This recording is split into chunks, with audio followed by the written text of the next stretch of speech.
Hi, I'm Steph, and this is my March 2026 bullet journal page reveal. I'm going to walk through how I set up my March pages. I'm going to talk about the intentions behind the different sections of my month, and I'm also going to share my March goals and challenges with you. So let's dive in. Thanks for joining me. This is Journaled by Steph, a YouTube channel all about bullet journaling. Thanks for watching. So let's start with supplies. I build my bullet journal pages using magazine collage, and this is the collection that I have put together for the month of March. I also use my bullet journal, of course. I like sticker books. Happy Planner is a favorite brand, although any sticker book would work. I also use basic office supplies like color pencils, scissors, ruler, glue stick. I'm a big fan of gold paint markers and gold pen, and all of these things come together for every single month.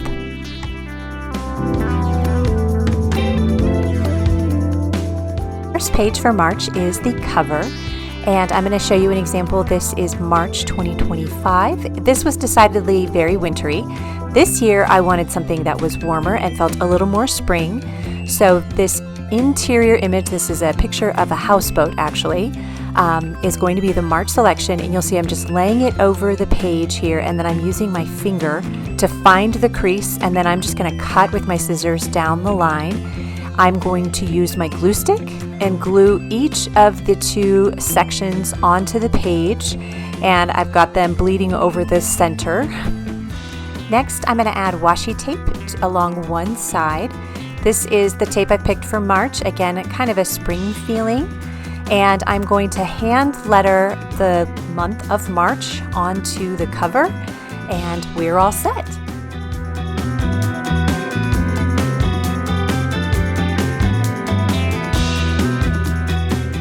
After the cover comes the calendar. Again, this is last year's March calendar. You'll see well-used space. I cross off the days as I go. That heart is actually the anniversary of when we adopted our dog, so we're coming up on 1 year. Now let's set up 2026.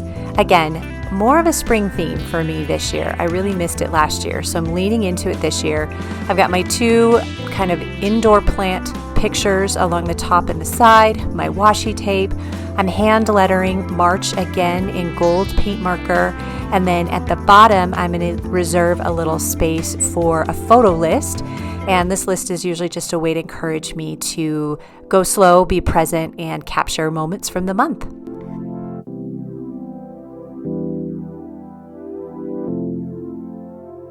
Next are the weekly spreads, and I want you to see what they look like when they're all finished. So these are last year's, and you'll notice a couple distinct features. Number one, I have Peekaboo windows.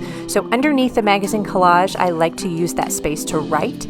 Each of these boxes is a day, and then I also have an HP sprocket, and I use that to print actual photos from my camera reel. So that makes these a combination of journaling, planning, and also scrapbooking.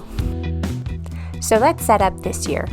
I start each spread with my magazine collage, and I move them around to see which arrangement on the page I like, and then I set them down using washi tape. So these are my Peekaboo windows. They give me plenty of space underneath so that I don't have to sacrifice writing space. The bottom right, I always have a moments to remember box, and that is just simple, sweet moments from the week that I don't want to forget. This is also where I really use my stickers. Each of my blank squares often will have some kind of fun sticker element.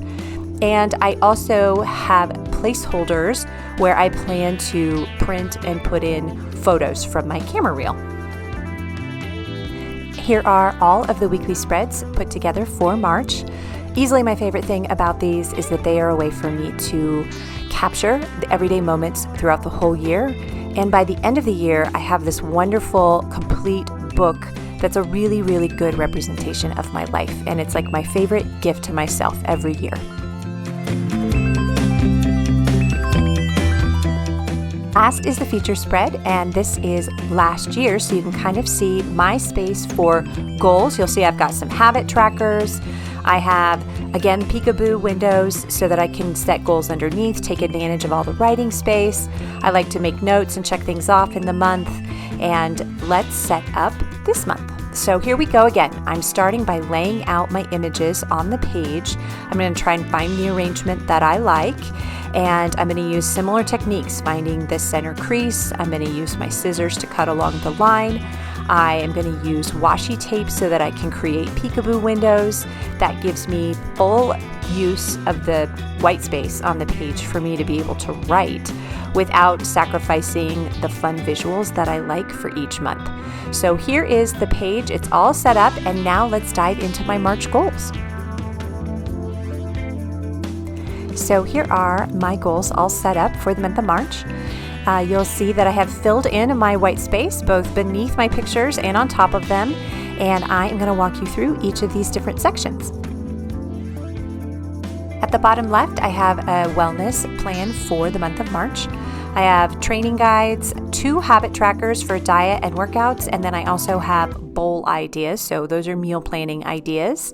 At the top left, I have a space for spring cleaning. Each of those boxes is a room or a set of rooms in my house, and I'm just going to make a checklist of what needs to be cleaned. And then on the right, I have spaces for my green therapy and garden planning for the month of March. So I'm excited to dive into these, and I think they're very seasonal. I think they'll be a lot of fun, and they're also pretty low key, so nothing real high pressure. Spring is starting, and I want to enjoy it.